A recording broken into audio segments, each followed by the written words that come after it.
what are security folks like not doing enough on LinkedIn? They're not sharing their ideas. People are so scared. You would rather work in the dark when no one's watching. It's a lot easier to do that when you have eyes on you. People are also afraid to share their thoughts because they're saying, well, I'm an entry level person. I'm not even a security analyst or engineer. I'm not even in the space. Who cares what I think? Mm-hmm. Well, a lot more people do than you think.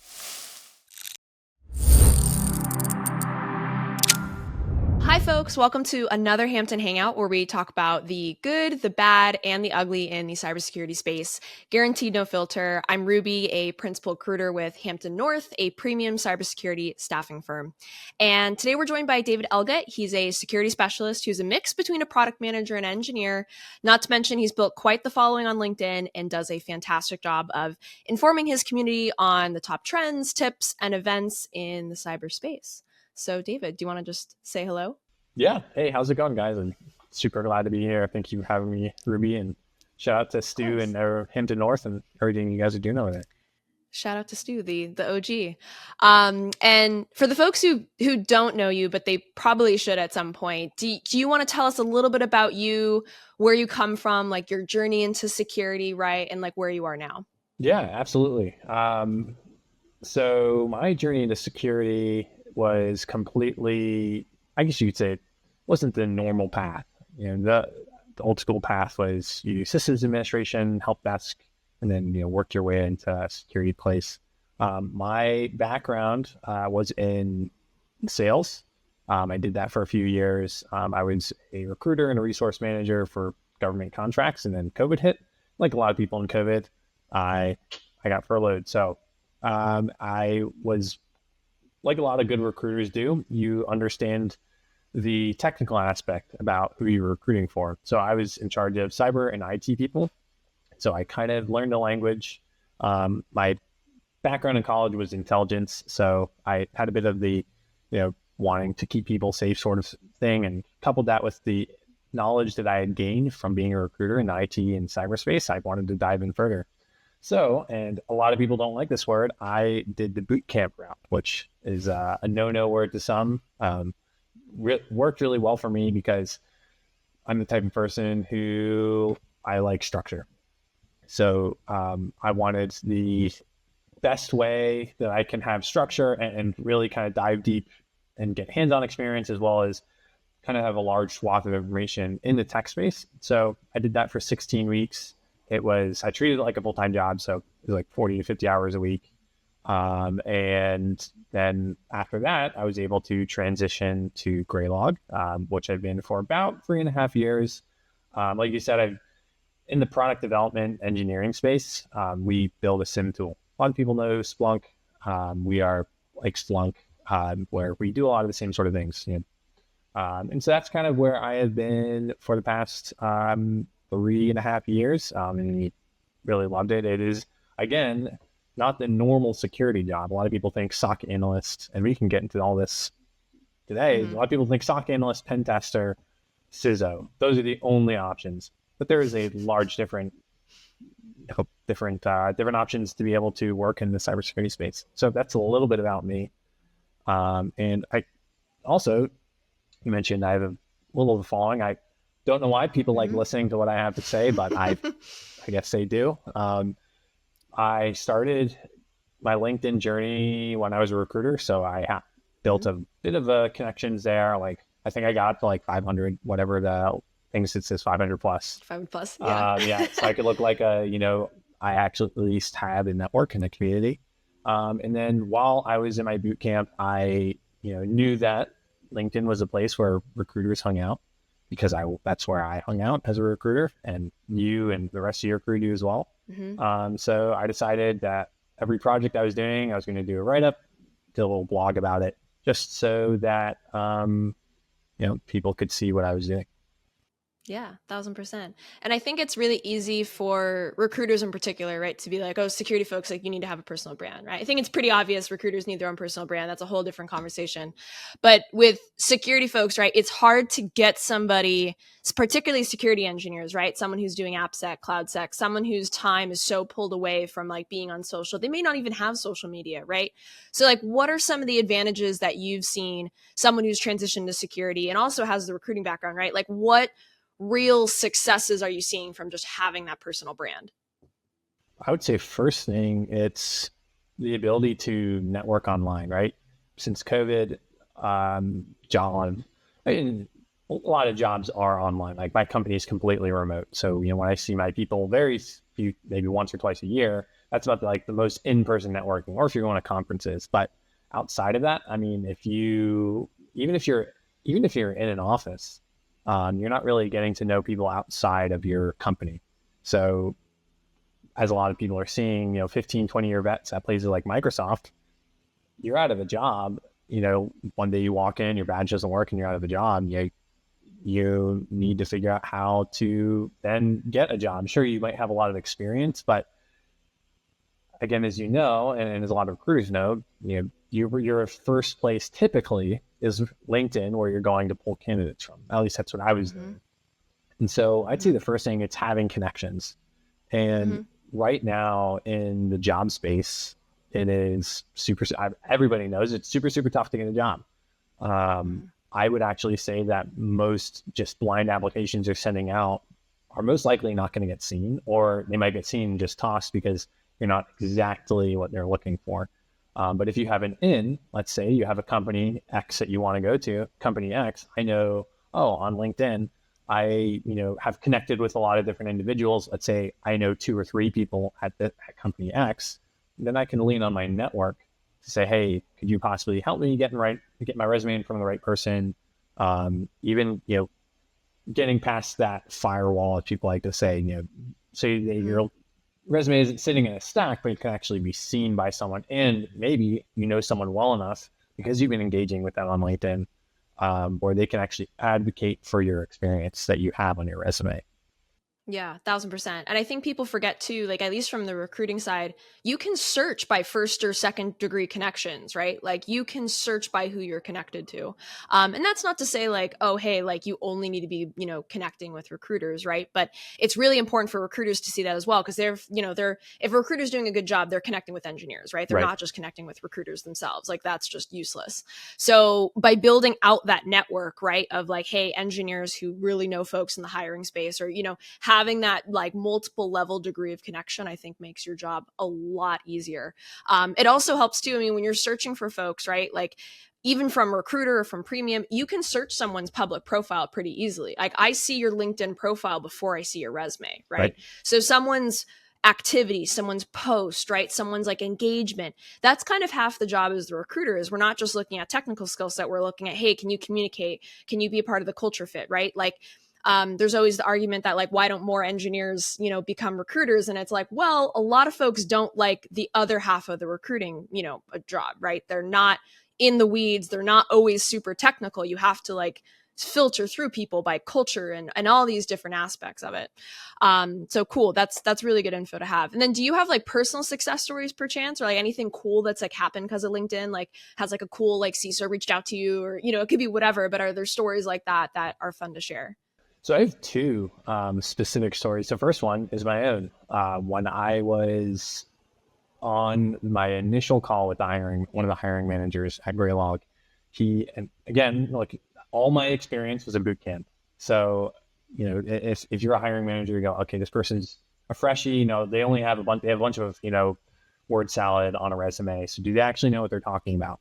And before he even got on that conversation, he pulled up my LinkedIn and he said, hey, I actually saw that you have a whole lab you've done, or some sort of project that you did with Splunk.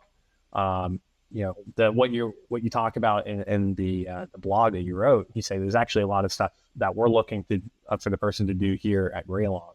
And so first off, I was able to, my own posting on LinkedIn ended up, I wouldn't say it was a number one reason, but it helped to show that you don't just talk a good game, but you can actually show that you have the experience that you can back up what you're talking about. You can say, Yeah. okay, sure, you can answer a bunch of security plus general questions, but can you actually perform? And I think again that's another reason why posting on LinkedIn is really really good, because it backs up what you're already putting on your resume. Like you said, you as a recruiter you look at the LinkedIn first, and especially as a hiring manager, if you're the person who I'm going to be managing, and I'm Mm-hmm. looking at your LinkedIn, and I see that you have he actually has a bunch of things he's done that back up his resume. Number Mm-hmm. two, some super cool things. I've actually a year or two ago I started just mentoring certain individuals, and I've seen a lot of people get jobs. So I want one person who was really struggling to break into security, and he was actually wanting to move to Cincinnati, and he ended up getting like a systems administrator job. He came from a welding background. Oh wow. He did something where he was doing like a local community college, and he was like helping on the help desk side. Mm-hmm. And he became a systems administrator at a company in Cincinnati now, and then he got another job, and then now he's a Mm-hmm. vulnerability analyst at a company in Cincinnati, and Mm-hmm. he's studying for his CISP, and he's crushing it. Hell And yeah. I've had a couple other people, and again, I don't take any credit for it. I'm just, hey, if I can be a voice to help you in your journey, give you some direction, maybe some tips. But Mm-hmm. all the individuals who I've mentored, I'd say probably 95% of them have all gotten jobs. But again, that's not because of me. Mm-hmm. I all credit goes to the people who are doing the legwork. But that's like been the Yeah. other cool thing is actually being able to be involved in people's careers and being able to mentor them as well. Yeah, 1000%. And kind of like it's so tough, right? I think with how bad the job market's been, right, the last year, it's like entry level folks. And because entry level now means 5+ years, you know Yeah. what I mean? Like there's a really tough battle between expectations and kind of what's reality. Do you, when you first started, right, like given you come from a recruiting background, but where if like a SOC analyst for instance is like they're just graduated, they're trying to break in, they're just trying the LinkedIn thing, right? Like what are some of the things maybe that you would suggest on like, hey, this is just like a good starting point, you know what I mean? Yeah. I'd say, I mean, obviously you want a good picture, you want all the formatting things to be right. I would say, so let's say so this is what I did. So I wanted to be a SOC analyst. I had done the security analytics boot camp through Flatiron School. That's the place where Mm-hmm. I went. And I really wanted to get into be a SOC analyst, like 99% of the other people struggling to get into cybersecurity. First thing I did was I literally I searched SOC security analyst or security engineers. I did have some Mm-hmm. connections from when I was a recruiter to people who I got jobs. So I looked in my network and said, who works in the security space? But if you're a person who has like zero connections, I'd say literally search for security analyst, security engineer, where you're wanting to be, or maybe GRC. Maybe that's what you're looking to do. Mm-hmm. And just start connecting with people. Start building your Mm-hmm. connections. I don't know the exact number that you can do per month or per week, whatever LinkedIn It's has, like a but hundred per week, I think. I yeah, don't even know what it is anymore. Yeah, they capped it though for sure. yeah, like max amount. Just Yeah. start connecting with people and then start engaging, start commenting. There are Mm-hmm. awesome, join a community. I know Simply Cyber, Gerald Lauger, he has a Mm-hmm. huge community where he helps people. And I know there's a couple Discords out there that do the exact Mm-hmm. thing. You're leaning on people who you're all kind of in the same line. But it's also good to have community, because when you're sending out 1,000 applications, you've got to step back and go, something is not working. So maybe you have people Mm-hmm. who, again, those people who are in those jobs, they might be able to give you tips. And Mm-hmm. also just building your community, building your network, uh, leaning on people who might be able, again, back to what I was saying in the beginning, might be able to help get you a referral for the company or the Right. job that you're looking for.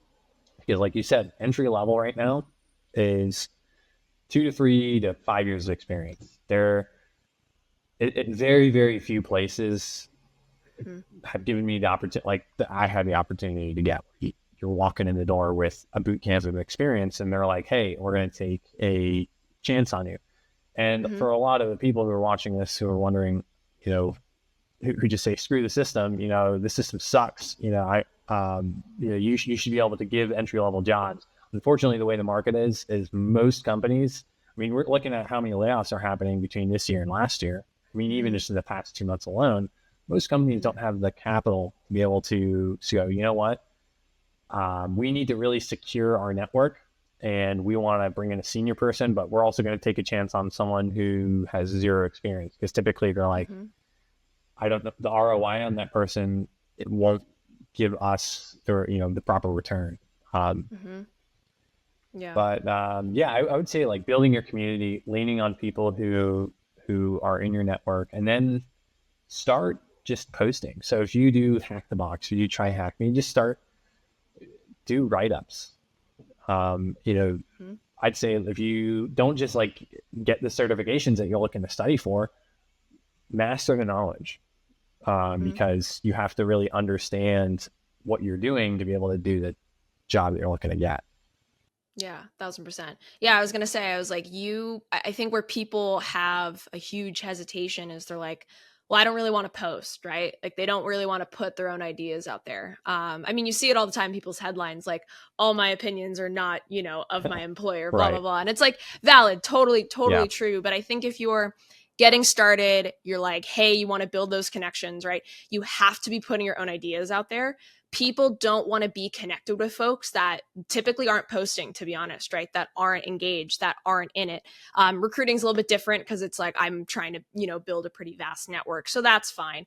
But if you're between engineer and engineer, right? If you are even an analyst, like if you're technical and you're trying to get your brain to absorb as much knowledge as possible, you want to keep getting that in, right? And honestly, just start with like stuff that you're passionate about, right? Yes. Stuff that Yeah. you're events, news, headlines, things where you're like, hey, I just want to comment on this. I'm not saying don't go on rants, don't go out and shitting on people, but just put your ideas out there in a professional way, right? Just so that allows people to then comment on your stuff, engage with your stuff, right? In addition to engaging with other people's stuff, it creates a discourse. And I think that's what separates a lot of people, particularly, when they're junior, right? I think when I've had the opportunity to hire someone who's a little bit more junior, more entry level, those are the folks that stand out, right? It's not always their technical skill set, what they're bringing to the table, how many certs they've done, what their education is. It's how passionate are they? How much are they willing to learn? How much are they willing to listen, right? That's the biggest key factors. I've actually had people pass on entry level folks who are almost being too technical in a sense because they forgot the soft skills, right? They forgot that they have to now work within an organization that they've never worked in. They've never worked professionally in a security department. Communication within security is so, so, so, so critical. And you're able to showcase that on LinkedIn, right? So I always tell people too, like, imagine LinkedIn almost as like, hey, you're treating this as like your daily networking if you went to like a B-Sides or a DEF CON or a Right. Black Hat or what have you, right? Yes, there are these awesome in-person events for security, but there are, Discord channels, like you mentioned, there's Reddit threads, there's like so many different areas that you can explore and be added to these groups where it's like, hey, they're posting about this all the time. And that's always such good information to have. And I think too, like, what in your opinion are, like, if you gave me like one thing, like what are security folks like not doing enough on LinkedIn? If you could put like one thing to it, and like, especially if they're looking for a job, especially if they're looking to transition to get into cyber. They're not sharing their ideas. Yeah. That's people are so, like you said, people are so scared because Mm-hmm. I mean, I think a lot of people are like this, right? You would rather work in the dark, in the sense of like when no one's watching. It's a lot easier to do that when you have eyes on you.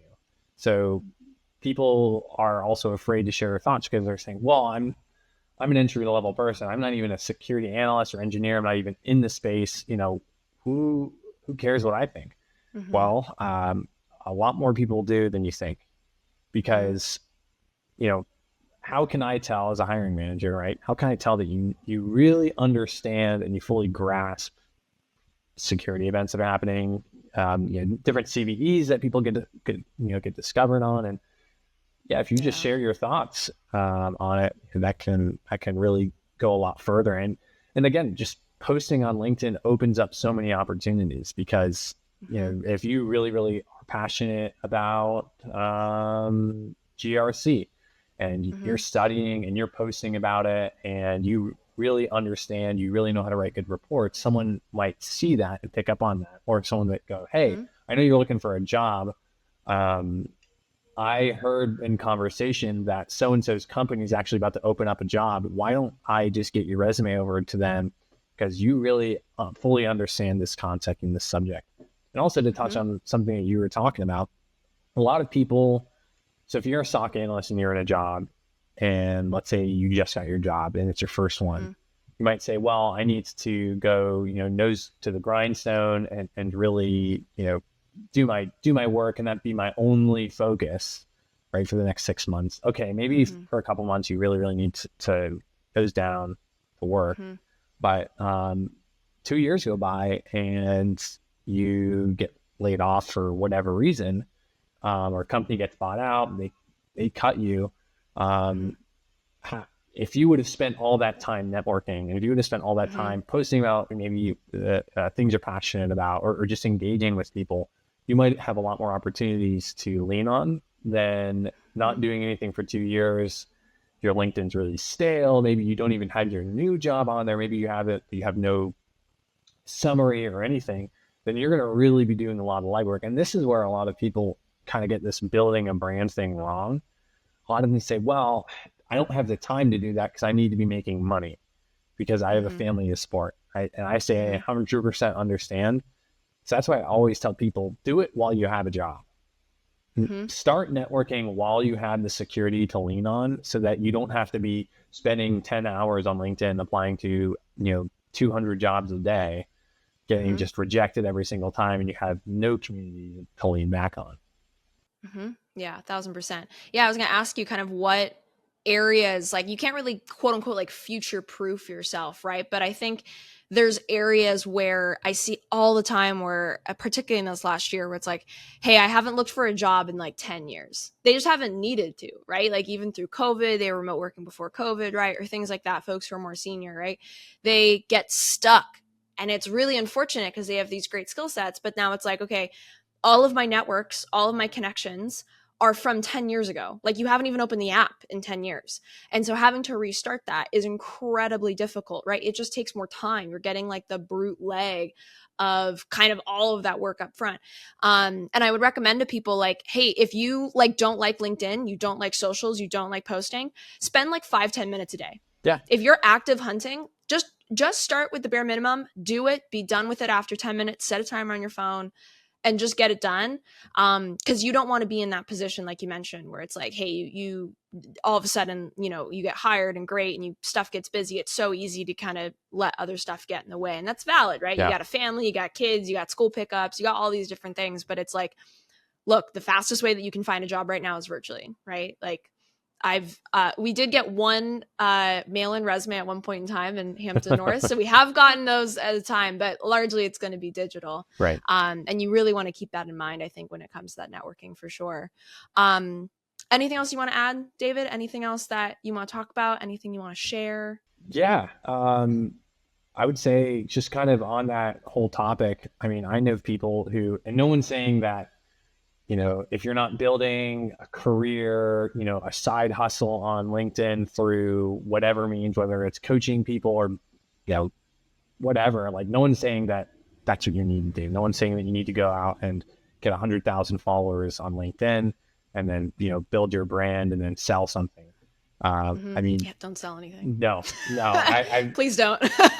but just be a part of communities. I mean, some of my really close connections that I've made have been through LinkedIn, like people who I met up at DEF CON who I have never met in my life. Like, we went and grabbed a beer, talked for 2 hours. Like, I've known them for 10 years. And again, some of these people are decision makers in security companies. And people just, like, they know your name. If I am a hiring manager, and let's say I, browse on the security community every now and again, and I go, oh, that person's name sounds really familiar. And I go and I look at their LinkedIn and go, wow, I'm actually connected with like 50 of these people.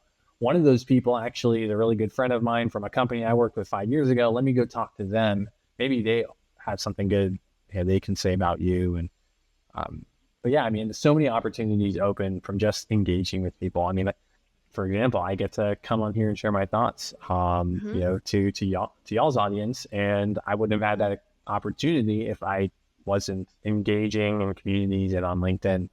Yeah, I mean, Yeah. don't be afraid to share your thoughts, Yeah. and just keep posting, keep just being a part of the community that grows. And Yeah.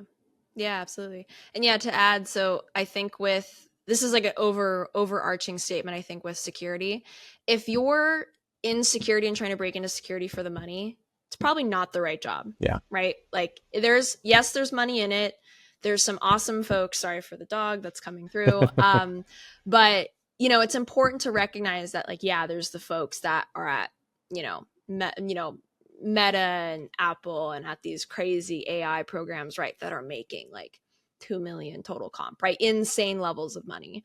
But you have to keep in mind, though, that those people are so invested, right, in what they do. This is 100% of what they do a lot of times. Those like true engineers where they go in their corner, they're somehow still engaged in a community and what they love to do. This is literally 100% of their lives. There's a lot of those folks that I see, right? So I'm not saying like, hey, you have to lose sleep over this, right?